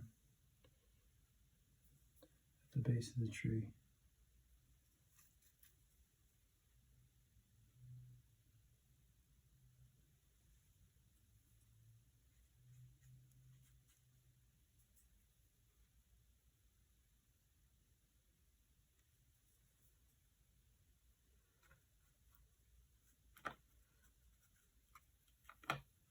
More blue, more white.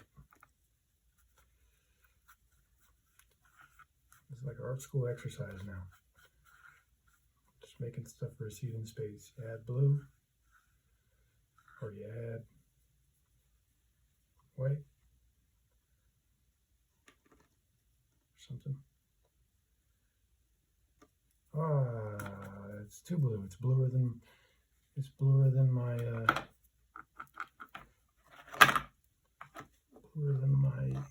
background. That's when you know it's too blue. It's bluer than the background, or lighter than the background.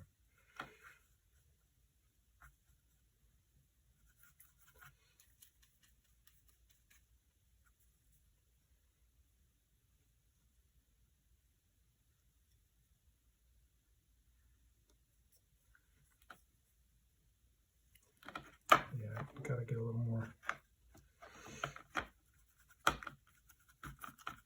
darkness, so it'll show up over that cloud, at least a little bit.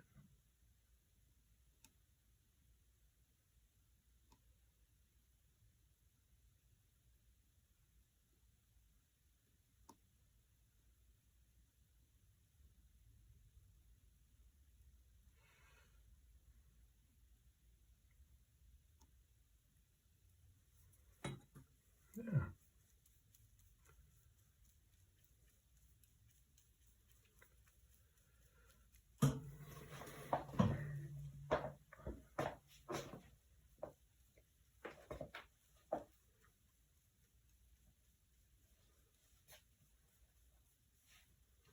We're going to have one more palm tree peeking up the top.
All right, so that's what we got.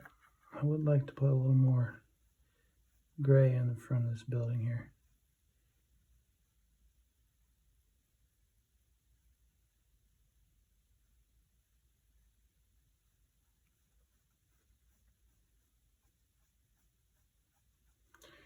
So once you've been painting for a while, you can just look at the palette and think about what color you need, and then just find it, because it's already mixed up, and it'll be a little more nuanced because it'll have other colors mixed in with it.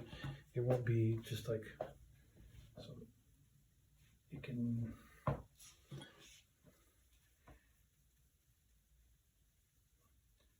find a color that'll kind of surprise you a little bit.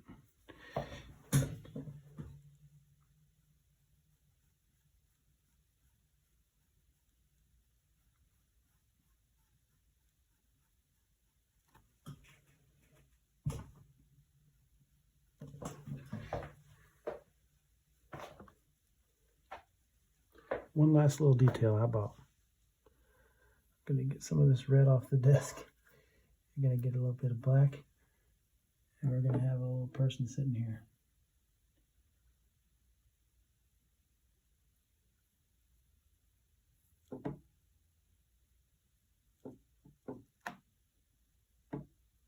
Another person.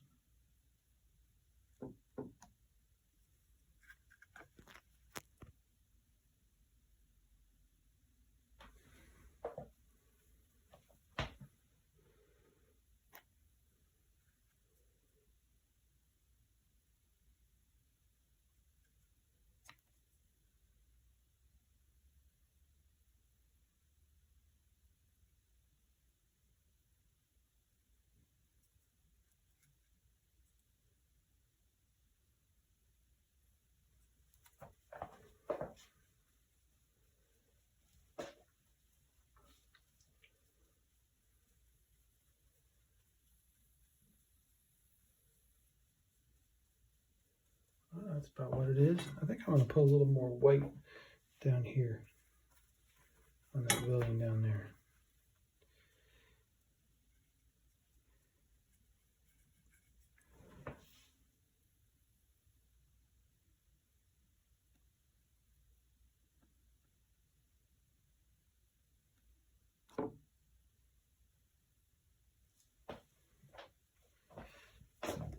I like that. It needs details, but that's what it is for now. And you can add whatever details you please. I'll do the same.